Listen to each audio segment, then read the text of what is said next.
A aliança da OTAN, que busca promover a unidade do Ocidente, está prestes a se fragmentar. Durante toda a guerra no Irã, o presidente americano Donald Trump e a OTAN estiveram em desacordo. Agora, uma pergunta antes impensável está sendo feita. Os Estados Unidos ainda precisam da OTAN ou já superaram essa necessidade? Hoje, vamos analisar o que realmente seria necessário para um presidente se afastar de uma aliança de 75 anos e o que isso significaria para a segurança global, incluindo a relação entre os Estados Unidos e Israel. Para nos ajudar a entender isso, está conosco Josh Hammer, autor de Israel and Civilization, apresentador do Josh Hammer Show, editor at large da Newsweek, entre outros cargos jurídicos e de políticas públicas. Bem-vindo, Josh. Muito obrigada por estar aqui. É um prazer. Obrigado por me receber, Alana. É uma grande honra. Antes de começarmos, vamos contextualizar. A guerra, obviamente, levou as tensões a um ponto crítico entre o governo Trump e a OTAN, mas já havia outros atritos acontecendo há algum tempo. Trump ameaçou tarifar 8 aliados da OTAN por causa da Groenlândia no início deste ano e chamou a aliança de tigre de papel, dizendo que são covardes. E em seu primeiro mandato, ele também tomou medidas para sair. Esse é um problema antigo. Você pode explicar o contexto geral antes de falarmos sobre o que acontece agora e no futuro? Acredito que Donald Trump tem sido consistente sobre a OTAN há muito tempo. Não podemos esquecer o contexto geopolítico mais amplo em que Trump apareceu como figura central na política americana. Ele se lembrou do presidente descendo pela primeira vez a escada rolante dourada na Trump Tower, Nova York, em junho de 2015, vencendo a primária republicana e depois a eleição geral contra Hillary Clinton no ano seguinte. 2016 foi o mesmo ano do referendo do Brexit no Reino Unido, e o fato de essas duas coisas terem acontecido com uma diferença de mais ou menos 4 meses e meio, 5 meses mais ou menos de junho a novembro de 2016, me parece não ser uma coincidência. Isso foi uma era. Isso foi um sentimento de nacionalismo em contraste com o multilateralismo liberal ou o multinacionalismo liberal. E foi algo como um fim simbólico, ou pelo menos o começo do fim, ou pelo menos uma tentativa de acabar. Se nada mais, essa era a pós-Guerra Fria de bons sentimentos, por assim dizer, de globalismo, foi meio que melhor resumida em parte por esse conselheiro econômico do presidente George H.W. Bush nos Estados Unidos, no início dos anos 1990, que ficou famoso por dizer: chips de computador, chips de batata, qual é a diferença? Sabe, era essa ideia de absolutismo do livre comércio e dessas organizações multinacionais como OTAN e NAFTA, especialmente aqui na América do Norte, em nossos acordos com Canadá, México e outros. A OMC, Organização Mundial do Comércio, e a OMS, Organização Mundial da Saúde, representavam o paradigma desafiado pelo referendo do Brexit no Reino Unido. E Donald Trump fez muita campanha e foi eleito com essa promessa abertamente nacionalista de MAGA, Make America Great Again, em contraste com as predileções do que era realmente o status quo do elitismo globalista multinacional bipartidário. Então, esse esqueleto da OTAN tem sido uma parte central, eu acho, do apelo político de Donald Trump, do fascínio político de Donald Trump, realmente desde seus primeiros dias concorrendo seriamente à presidência dos Estados Unidos. E ele deu muitos passos durante seu primeiro mandato, de 2017 a 2021, para tentar garantir que os parceiros da OTAN dos Estados Unidos realmente cumprissem a parte deles no acordo. E se você olhar para essas estatísticas, a porcentagem de países da OTAN que atingem o mínimo necessário, o requisito mínimo do tratado de gastar 2% do PIB em despesas militares, para deixar claro, o tratado realmente prevê que eles idealmente gastem 5%, mas se você olhar para aqueles que cumprem o mínimo de 2% do PIB gasto em defesa, o número de países europeus, em particular, aumentou drasticamente ao longo dos primeiros 4 anos de Donald Trump, porque ele aplicou, no mínimo, muita pressão retórica, se nada mais. Esse foi o contexto para Donald Trump adotar uma postura mais dura em relação à OTAN no ano passado e até janeiro e fevereiro deste ano, especialmente sobre a Groenlândia. Ele foi duro com a Dinamarca e a OTAN ao tratar da Groenlândia. Tudo isso ocorreu antes da atual guerra contra o Irã, que trouxe a OTAN de volta à questão bilateral e foi mais um motivo para Donald Trump se frustrar com os parceiros dos Estados Unidos na OTAN. O principal para nossa conversa é lembrar que isso não é um fenômeno novo. Isso é basicamente o essencial do que o trumpismo significa e representa no contexto político dos Estados Unidos. Então, vamos mergulhar um pouco mais fundo nisso. Você escreveu recentemente uma coluna em que resumiu de forma muito concisa a história da OTAN. E vale compartilhar isso porque o general britânico, primeiro secretário-geral da OTAN, resumiu: manter soviéticos fora, americanos dentro e alemães sob controle. E você argumenta que o mundo mudou. Então hoje, não em 1949, certo? Hoje, qual você diria que é o propósito da OTAN e para que ela serve? De modo geral, para que serve, nem de forma tão cínica assim, mas para que serve. Sim. Bem, para ser honesto com você, Alana, eu realmente não sei. É por isso que escrevi a coluna que escrevi e é por isso que venho questionando abertamente os interesses duradouros dos Estados Unidos como não apenas o maior financiador individual, mas francamente o responsável pela maior parte do financiamento do compromisso de defesa coletiva do artigo 5, que é a OTAN. Então vamos voltar um pouco. Como você observou corretamente, a OTAN foi fundada em 1949, apenas alguns anos após o fim da Segunda Guerra Mundial. Nesse momento, Stalin e a União Soviética já haviam se consolidado como a grande ameaça civilizacional à liberdade no meio e na segunda metade do século XX. E eu acho que o ponto principal para ir direto ao assunto aqui é que a OTAN foi incrivelmente bem-sucedida. Ela literalmente cumpriu sua razão de ser, seu próprio motivo de existência, e para deixar claro, nem todos os americanos concordavam que o objetivo era literalmente derrotar a União Soviética. Houve todo um debate na política externa americana nos anos 60 e 70. Você tinha Henry Kissinger com sua política de distensão. Depois teve o famoso Ronald Reagan que disse: "Não, nós realmente vamos derrotar o Império do Mal." E no final das contas, a última visão, a de Reagan, Thatcher e João Paulo II, foi a que prevaleceu. E a União Soviética acabou desaparecendo nas cinzas da história. Olha, o Muro de Berlim caiu, Alana, no ano em que nasci, 1989, eu basicamente nunca vivi. Tenho 37 anos e realmente nunca vivi em um mundo onde a União Soviética existia. Tecnicamente, ela se dissolveu na Federação Russa em 1988. Vou dizer que você vive, sim, em um mundo onde a Rússia é uma ameaça. Com certeza. Mas é fundamentalmente algo totalmente diferente. E a Rússia hoje é, como vimos claramente na Ucrânia nos últimos anos, um verdadeiro tigre de papel. Eles estão fracassando de forma épica em fazer qualquer avanço significativo na Ucrânia. Essa guerra é simplesmente um tipo terrível de Primeira Guerra Mundial. Tudo no estilo de guerra de trincheiras da frente ocidental, um impasse brutal sem fim à vista. Em teoria, a Rússia deveria ter conseguido ganhos reais rapidamente neste conflito. Ainda hoje, possui o maior arsenal nuclear em quantidade de armas. Essas armas são velhas, enferrujadas e não são bem mantidas. Mas a questão é que, como Kamala Harris disse de forma infame em um de seus discursos confusos, a Rússia é um país muito grande, e a Rússia realmente tem muitas armas à disposição, e a Ucrânia é um país menor. E neste ponto deveria ser gritante e absolutamente óbvio que a Rússia não é boa. Não estou aqui para fazer nenhum tipo de apologia à Rússia. Vladimir Putin é alguém que nunca realmente amadureceu além dos seus dias na KGB.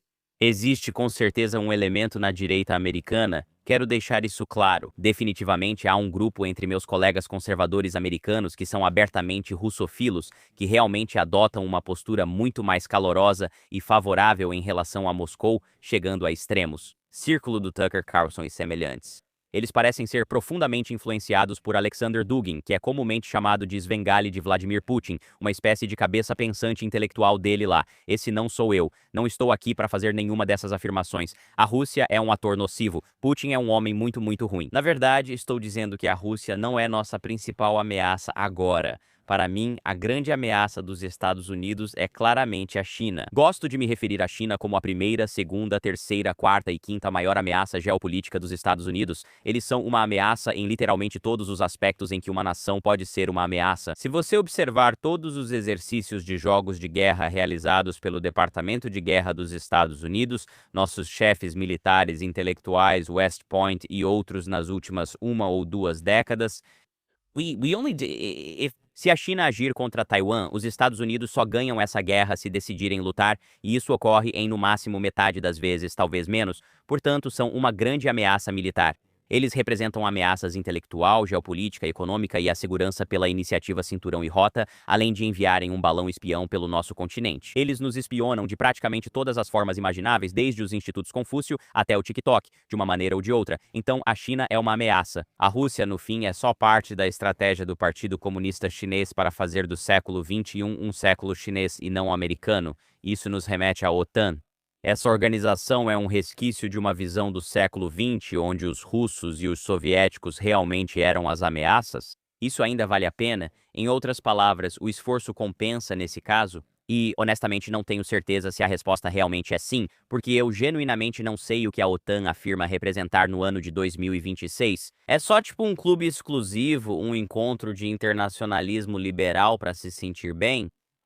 O que os Estados Unidos realmente ganham com a OTAN? Concordo plenamente com Donald Trump ao questionar isso, e sinceramente não tenho certeza se algum dos nossos parceiros europeus realmente respondeu suficientemente a essa pergunta neste momento. Deixando de lado os conflitos sobre a guerra atual, onde entra a participação da OTAN na guerra do Afeganistão? Quero dizer, a OTAN, obviamente, já enviou pessoas no passado. A Guerra da Coreia, por exemplo, que aconteceu apenas alguns anos depois da formação da OTAN, foi essencialmente um conflito da OTAN. A OTAN também ajudou muito na Guerra do Golfo Pérsico no início dos anos 90, durante o governo de George H.W. Bush, e na intervenção equivocada de Barack Obama na Líbia para derrubar Muammar Gaddafi. Aquilo foi basicamente uma intervenção da OTAN também. Então, a OTAN definitivamente já esteve envolvida no passado, embora em menor escala. Ainda são os Estados Unidos que fornecem a esmagadora maioria dos recursos, os recursos financeiros, militares, o pessoal, isso, aquilo lá. É verdade que os países da OTAN participaram em alguns momentos, mas a situação do Irã serviu como um alerta, porque os Estados Unidos são, na verdade, um exportador de energia. Na verdade, somos um dos maiores, se não o maior exportador mundial de petróleo e gás atualmente. Isso não ocorre com os países europeus. É por isso que a Alemanha, durante anos, clamou pelo gasoduto Nord Stream 2 vindo da Rússia. Um dos principais fatores de influência da Rússia sobre a Europa é a forte dependência europeia dos produtos petrolíferos russos.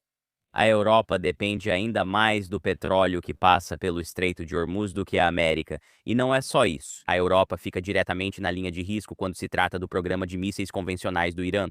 Há cerca de um mês e meio, 2 meses, o Irã tentou atacar Diego Garcia, base militar americana e britânica, a 2.500 milhas de distância. Se eles alcançam alvos a 2.500 milhas com mísseis, grande parte da Europa fica diretamente em risco. Então, os europeus realmente deveriam se preocupar com a ameaça do Irã. Eles não parecem estar particularmente preocupados por motivos que podemos discutir se você quiser. E você pode explicar mais, se quiser. Entre a Espanha ameaçando embargo de armas e fechando seu espaço aéreo, acho que a França fez algo semelhante. A Suíça afirmou que tomaria medida similar ao fechar seu espaço aéreo, assim como a França. Veja, tenho vários motivos para especular por que a Europa esteve tão ausente nessa operação americano-israelense contra o regime iraniano. Algumas coisas me vêm logo à mente. Uma delas é que a Europa foi, francamente, conquistada de várias maneiras, tanto literalmente devido à migração desenfreada, e também foi conquistada intelectualmente por uma presença física islamista e uma mentalidade anti-ocidental em muitos aspectos. Quero dizer, houve uma imagem há poucos meses. Rei Charles visitou os Estados Unidos com toda essa badalação real. Houve uma imagem revoltante, realmente revoltante, do rei Charles há poucos meses indo a Oxford ou Cambridge, não me lembro qual das duas, e abençoando um novo centro de estudos islâmicos lá. Quero dizer, esse cara é literalmente o chefe da igreja da Inglaterra. Quero dizer, você consegue imaginar uma época há algumas centenas de anos em que os chefes das igrejas estabelecidas dos países europeus fariam isso? Abençoando o aumento do Islã na Europa, em vez de combatê-lo potencialmente por questões existenciais. Voltando às cruzadas, passando pelo cerco de Viena no último milênio, houve uma conquista física e intelectual nesses termos. Também existe uma mentalidade totalmente decadente, fraca, apática e derrotada. Os europeus basicamente são um bando de covardes. Os europeus são pessoas tão marcadas pelas guerras horríveis que caracterizaram aquele continente por centenas e centenas, na verdade até milhares de anos, que eles parecem completamente incapazes ou indispostos a realmente formar forças armadas e se juntar ao seu suposto aliado, os Estados Unidos, quando se trata de uma ameaça em comum, que nesse caso claramente é o Irã.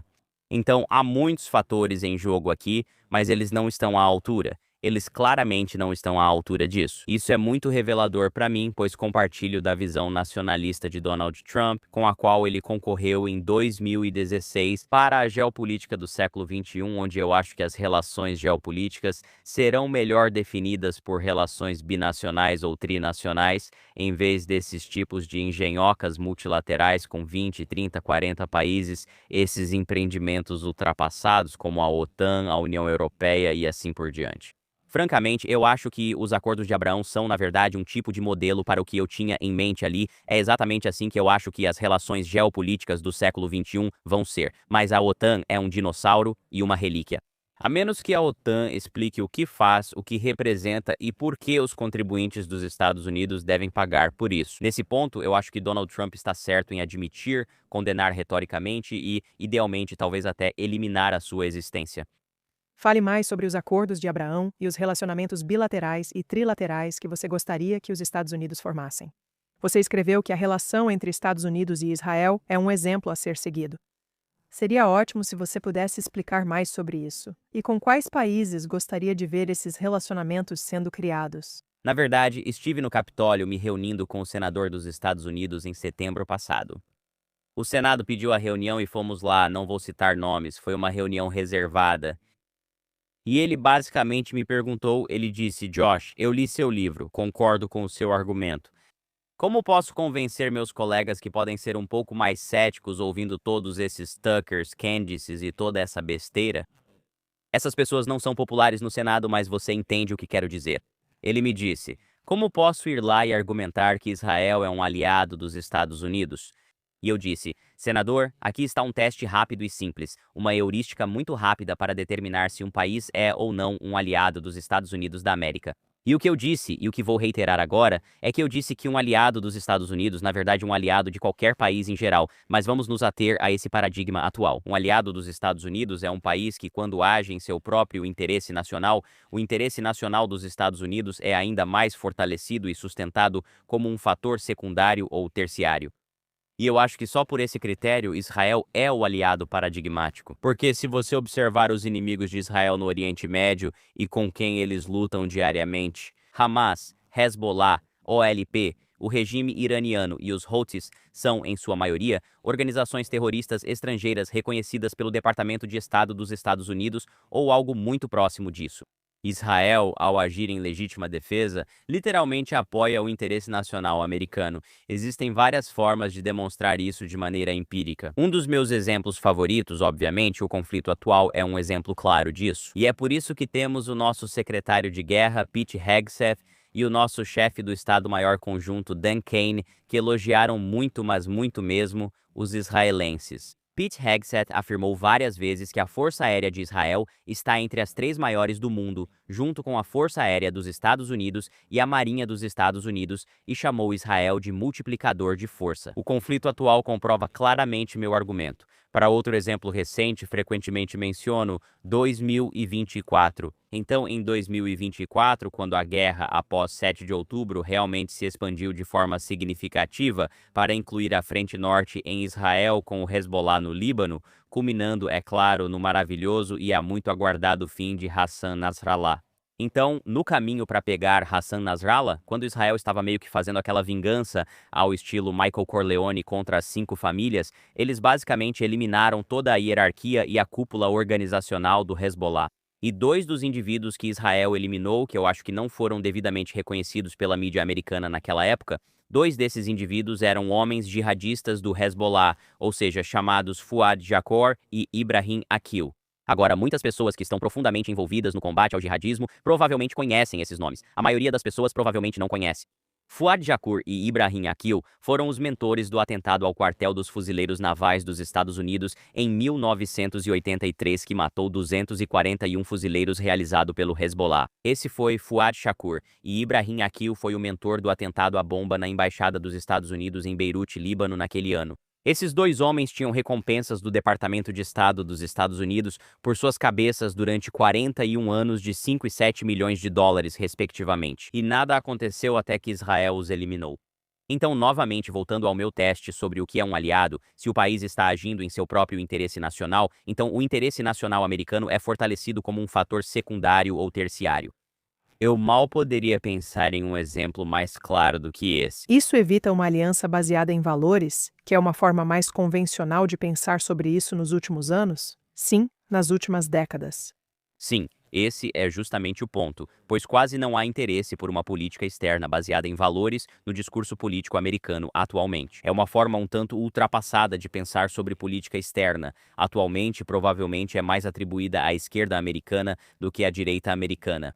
Por exemplo, a intervenção fracassada de Barack Obama na Líbia para derrubar Muammar Gaddafi em 2011 foi feita com base na doutrina internacional de responsabilidade de proteger, defendida por Samantha Power, que é uma teoria do humanitarismo liberal que resultou na Líbia se tornando apenas uma enorme guerra civil jihadista 15 anos depois, até hoje. Então, essa não é a forma como eu penso sobre política externa. Eu tendo a ser mais um realista pragmático. Minha própria política externa realmente segue, eu diria, sua inspiração em John Quincy Adams, filho de John Adams, que antes de se tornar o sexto presidente do país fez um discurso muito famoso quando era secretário de Estado de James Monroe em 1821. Ele disse de forma famosa que a América não vai ao exterior buscar monstros para destruir. Desejamos liberdade ao mundo, mas garantimos apenas a nossa própria. Essa é uma visão bem diferente sobre o papel e as responsabilidades morais da América no mundo, distinta da chamada Agenda da Liberdade de George W. Bush, que em seu segundo discurso inaugural em 2005 afirmou que a América existe para espalhar a liberdade até pela força ao mundo inteiro. Para mim, isso é incrivelmente arrogante. Isso é o oposto da humildade que virou a essência do conservadorismo burkeano. Acredito que esse não seja de fato o papel da América, que é algo simples e direto, mas como superpotência temos interesses globais. Os recursos são limitados e isso é uma realidade. Retomando o que eu disse, a China é nossa maior ameaça. Isso levanta a seguinte questão correlata: se os Estados Unidos estão e deveriam estar tão predominantemente focados na China, e eu diria no Indo-Pacífico em geral. No século XXI, surge a questão de como os Estados Unidos, como superpotência com interesses globais, podem proteger, garantir, defender e promover melhor seus interesses em todas as regiões. A resposta, voltando à sua pergunta, Alana, é por meio de alianças bilaterais e alianças multilaterais menores, assim como os Acordos de Abraão. Os Acordos de Abraão são basicamente um pacto de estabilização do Oriente Médio, no qual os Estados Unidos usam sua influência como superpotência para unir algumas nações, Israel e alguns dos estados árabes mais moderados e não islamistas, de uma forma que favoreça o interesse nacional americano, porque essa aliança existe para tentar conter o regime iraniano. E, aliás, eu espero que os acordos só cresçam após essa guerra atual. Agora, os sauditas, até mesmo os catarianos, todos esses indivíduos, todos esses países agora enxergaram com muita clareza exatamente o que é o Irã e quem eles representam ali. Mas essa é a ideia aqui, é basicamente passar o bastão para esses aliados fundamentais e definidores que se reúnem. Meu aliado heurístico e minha aliada Tess podem patrulhar essas regiões de modo a beneficiar os interesses americanos? Assim, os Estados Unidos podem focar mais em sua ameaça existencial, o Partido Comunista Chinês. Retirar-se da OTAN não é algo simples. Na verdade, acho que é o único tratado que exige, por lei americana. Seria preciso um ato do Congresso ou aprovação de 2/3 do Senado para os Estados Unidos se retirarem. A Casa Branca vê a lei de forma diferente e tem algo que permitiria isso, sendo mais permissiva. Eu não sei como os tribunais lidariam com isso se isso acontecesse. Isso é algo viável sob a lei dos Estados Unidos e o cenário político atual. Os Estados Unidos poderiam sair da OTAN? Não sou especialista em direito internacional e, sinceramente, não conheço toda a história dos Estados Unidos saindo de tratados que assumiram. A abordagem convencional definitivamente seria que, da forma como funciona o direito constitucional americano, você só pode basicamente desfazer algo da mesma maneira que foi feito inicialmente. Um exemplo muito claro disso seria a Lei Seca. Então, a Lei Seca foi promulgada na Constituição americana com a 18ª emenda. Ficou famoso que a 21ª emenda foi necessária para revogar a 18ª. Então, a ideia geral é que algo é aprovado por lei. Você precisa de uma lei para revogá-lo. Se só foi aprovado por ordem executiva, é preciso uma ordem executiva para revogá-lo. Então, pela mesma lógica, em teoria, faz sentido que, para nos tirar de uma obrigação de tratado que 2/3 do Senado ratificaram, etc., você na verdade não precisaria dos mesmos 2/3 do Senado para sair desse tratado. Dito isso, não estou familiarizado com o que chamam de letras miúdas, por assim dizer, do tratado da OTAN. Não sei exatamente como seriam as tentativas do presidente de fazer isso sozinho. No mínimo, o que eu acho é que, se a OTAN não responder de forma suficiente às questões muito urgentes e, eu diria, preventivas que o presidente dos Estados Unidos e Marco Rubio, secretário de Estado, entre outros, vem fazendo, que basicamente, para simplificar, qual é o seu propósito? Tipo, literalmente, por que você está aqui? Convença a gente, nós somos o patrocinador, a América, nós estamos financiando toda essa operação aí. Nós estamos garantindo que a Alemanha, a França, o Reino Unido, a Itália e todos esses outros países aí, que vocês não vão enfrentar uma ameaça existencial da Rússia, do Irã, da China ou de qualquer outro. O que exatamente nós ganhamos com isso? Se não vão nos ajudar em uma operação militar que, como já disse, tem impactos energéticos e de segurança para europeus e americanos, o que estamos ganhando com isso? Então essa pergunta precisa ser repetida, repetida, repetida e repetida. A boa notícia é que Mark Rutte, que é o secretário-geral da OTAN, o holandês, está adotando um tom um pouco pró-Trump no momento.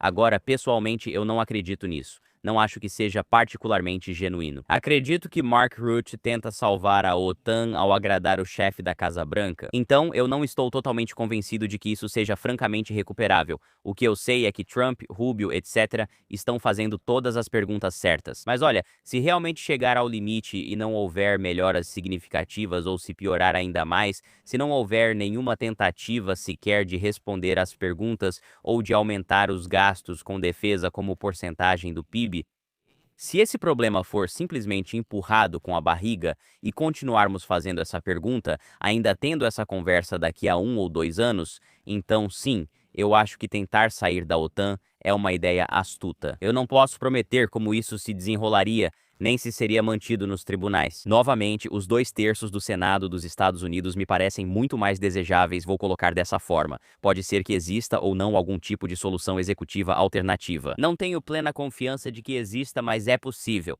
Mas não sei se o judiciário ou tribunais daqui apoiariam. Se isso adiar o problema por um tempo, acho que vale tentar se nada mais funcionar.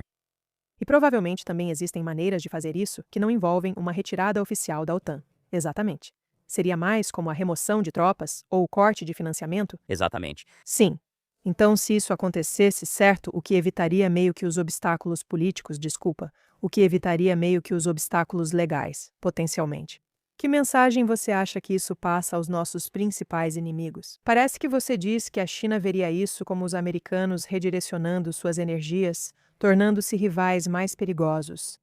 Mas eu me pergunto como isso pareceria. Se, na verdade, estaríamos abandonando um conjunto de princípios que defendemos por tanto tempo, abandonando um grupo de países com os quais tivemos uma aliança longa e, muitas vezes, frutífera. Existe algo ruim em apenas ir embora? Alguém poderia argumentar isso. Novamente, eu diria que isso é um tipo de mentalidade meio ultrapassada dos anos 90 e dos anos 2000, aquela mentalidade de supremacia americana inequívoca no cenário mundial. Isso acabou. Não vivemos mais em uma era unipolar de domínio americano absoluto no cenário mundial. Voltamos a uma era multipolar, semelhante à que marcou grande parte do século XX, com a ascensão do fascismo e depois do comunismo. Vemos novamente a ascensão da China e sua influência crescente, impulsionada por ambições militares e pela iniciativa Cinturão e Rota. Estamos retornando a uma era multipolar. E a implicação óbvia disso, especialmente para um país como os Estados Unidos, que tem dezenas de trilhões de dólares em dívida, é que simplesmente não podemos ser o fiador da defesa de todo o mundo. Então, Xi Jinping, o Politburo e o Exército de Libertação Popular em Pequim poderiam teoricamente pensar: os Estados Unidos estão respaldando seus compromissos antigos? Tudo bem. Sinceramente, não me importo. Realmente não ligo. Eu realmente não me importo exatamente com o que eles pensariam de uma medida dessas, desde que essa medida fosse tomada pelos motivos certos, orientada para os fins corretos e explicada mais ou menos da forma como expliquei aqui. Isso é tudo o que importa. Mas, francamente, Alana, o mais importante quando se trata da China e de tentar colocar a China na defensiva, de tentar convencer a China de que os Estados Unidos estão aqui e que os Estados Unidos vieram para bater duro e que pretendemos continuar assim por muito tempo. A melhor forma de colocar a China nessa posição é os Estados Unidos realmente agirem com firmeza E para dar um exemplo bem simples, nos primeiros eu esqueci o número exato de dias, mas foi na primeira semana, semana e meia, talvez até 2 semanas da guerra atual contra o Irã. Não houve relatos de voos do Exército de Libertação Popular da China em nenhum lugar próximo a Taiwan, talvez só na costa da China, mas em nenhum lugar na metade taiwanesa do Estreito de Taiwan. Estava totalmente parado. E foi a primeira pausa no envolvimento militar chinês em termos de cercar Taiwan em anos, em muito, muito tempo. Acho que muitos observadores da China notaram isso e disseram: faz sentido, pois agora a China vê que o presidente e o país estão falando sério. No fim, Donald Trump está falando sério. Vimos isso não apenas com o Irã. Nós vimos isso com Nicolás Maduro na Venezuela. Vimos isso em outras situações e outros contextos também. Todos os ataques contra narcoterroristas e assim por diante, e assim por diante, e assim por diante. Esse presidente realmente fala sério? Então, novamente, se ele realmente tentasse se retirar da OTAN, acho que nossos aliados entenderiam o recado. Será que a China entenderia o recado? Não sei, é difícil dizer, mas para ser honesto, não me importo, pois esse presidente fala sério. Se ele decidisse focar na China e transferir mais recursos da Europa para o Indo-Pacífico, seria uma decisão inteligente e já passou da hora. Tudo bem. Última pergunta, que está relacionada a Israel. Israel participa de um grupo de diálogo vinculado à OTAN. Também tem um representante que envia para a OTAN. Isso trata do compartilhamento de informações de inteligência e contra-terrorismo. Israel é um dos 7 países que faz isso. Obviamente, o relacionamento com vários países europeus neste momento é complicado, como costumávamos dizer quando o Facebook ainda estava em alta.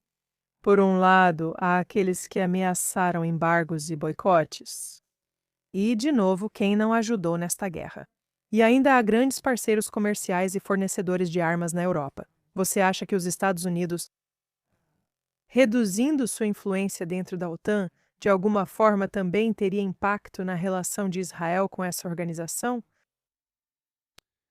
Provavelmente porque Israel é visto como muito próximo dos Estados Unidos, o que, na minha opinião, é bastante verdadeiro. Pelo que vimos na guerra com o Irã nos últimos meses, os dois países agiram praticamente juntos. Nenhum outro par de forças armadas nacionais atuou tão em conjunto, talvez desde a Segunda Guerra Mundial, ou pelo menos em décadas. Então, quero dizer, dado o quão próximos são os Estados Unidos e Israel, eu consigo ver um possível efeito colateral indireto nas relações de Israel com os europeus.